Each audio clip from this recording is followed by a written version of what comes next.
BJP ಶಾಸಕ ದಿನಕರ ಶೆಟ್ಟಿ ಅವರು ಕುಮಟಾದ MLA ಆಘಾತಕಾರಿ ಹೇಳಿಕೆಯೊಂದನ್ನು ಕೊಟ್ಟಿದ್ದಾರೆ. ಚಂದ್ರು ಲಮಾಣಿ, ಭೈರತಿ ಬಸವರಾಜ್ ಮೇಲೆ ಕೇಸ್ಗಳಿದ್ದಾವೆ.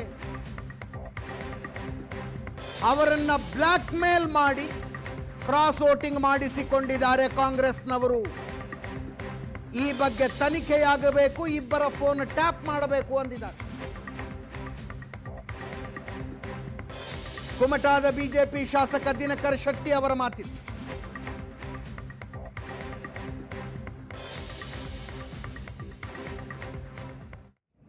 ಪಕ್ಷದಲ್ಲಿ ವಿಶ್ವಾಸ ಇಟ್ಕೊಂಡಿದ್ದೇನೆ.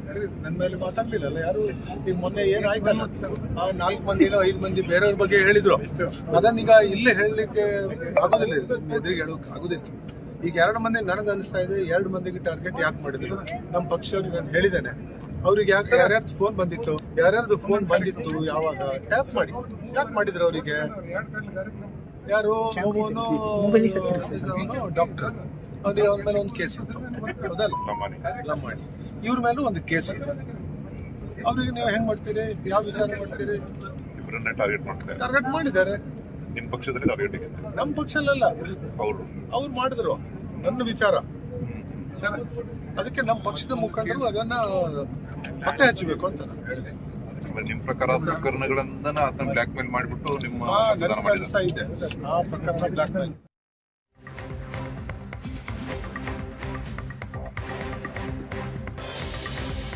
ಪರಿಷತ್ನಲ್ಲಿ ಅಡ್ಡ ಮತದಾನ ಮಾಡಿದವರು ಕಾಂಗ್ರೆಸ್ ಸೇರ್ಕೊಳ್ತಾರ? ಪಕ್ಷದ ಬಾಗಿಲು ಸದಾ ತೆರೆದಿದೆ ಅಂದ್ರು ಪ್ರಿಯಾಂಕ ಖರ್ಗೆ. ನಮ್ಮ ಪಕ್ಷದ ಸಿದ್ಧಾಂತ ಒಪ್ಪಿಕೊಂಡು ಬರುವುದಿದ್ದರೆ ಬರಲಿ. ಪ್ರಿಯಾಂಕ ಖರ್ಗೆ ಅವರ ಮಾತು. ಹಲವು ಶಾಸಕರು ಕಾಂಗ್ರೆಸ್ ಸೇರ್ಪಡೆಯಾಗೋದು ನಿಶ್ಚಿತ ಅಂತ ಕದಲೂರು ಉದಯ್ ಅವರು ಹೇಳಿದರು.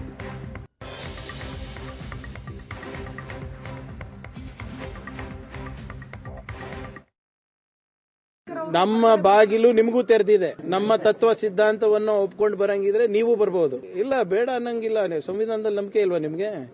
ಅವರಿಗಿಲ್ಲ, ನಮಗಿದೆ. ನಿಮಗೂ ನಂಬಿಕೆ ಇದ್ರೆ ನಮಗೆ ವೋಟ್ ಹಾಕ್ಬೇಕು. ನೀವು ನೋ ಚಾಯ್ಸ್. ನಿಮ್ಮ ನಾಯಕತ್ವವನ್ನು ತಿರಸ್ಕಾರ ಮಾಡಿ ಇವತ್ತು ನಿಮ್ಮ ಲೀಡರ್ಗಳೇ, ಬಿಜೆಪಿ JDS ಲೀಡರ್ಗಳೇ ಇವತ್ತು ಕ್ರಾಸ್ ವೋಟಿಂಗ್ ಮಾಡಿ ನಮ್ಗೆ ಗೆಲ್ಸಿರೋದು. ಯತ್ನಾಳ್ ಅವ್ರು ಹೇಳಿದ್ದು ನಿಜ ಆಯ್ತಲ್ವಾ? ಪಾಪ ಯತ್ನಾಳ್ ಅವ್ರು ವೋಟ್ ಮಾಡಿರ್ಲಿಲ್ಲ ಅಂದಿದ್ರೆ ಇನ್ನೂ ಒಂದು ಕ್ಯಾಂಡಿಡೇಟೇ ಹರ್ತಾ ಇತ್ತಲ್ಲ ಇವ್ರದ್ದು.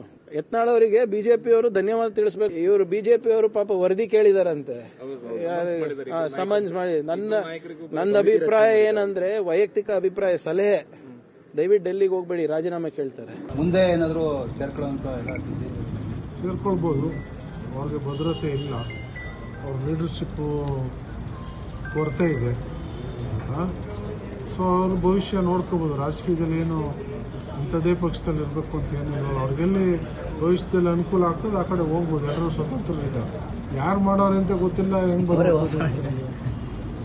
ಈಗ ಇದು ಗೌಪ್ಯ ಮತದಾನ, ಯಾರು ಮತದಾನ ಮಾಡೋರು ಅನ್ನೋದು ಮಾಹಿತಿ ಇಲ್ಲ. ಸೊ ನೀವು ಹೆಂಗೆ ಅದನ್ನು ಅವ್ರಿಗೆ ಮತ್ತೆ ನೀವು ಅನುದಾನಕ್ಕೋಸ್ಕರ ಮಾಡೋರು ಅಂತ ಹೆಂಗೆ ಹೇಳ್ತೀರಿ? ಸರಿ, ಅವ್ರಿಗೇನು ಬೇಕೀಗ? ಏನು ಗಾದೆ ಹಳ್ಳಿಲಿ ಹೇಳ್ತಾರಲ್ಲ, ನೆಲಕ್ಕೆ ಬಿದ್ದರೆ ಮೀಸಿಗೆ ಮಣ್ಣಾಗಿಲ್ಲ ಅಂತ. ಅವ್ರಿಗೆ ಅವಮಾನ ಆಗಿದೆ. ಆ ಅವಮಾನನ ಹೇಳ್ಕೊಕ್ಕಾಗದೆ ಏನೇನೋ ಹೇಳ್ತಾವ್ರೆ.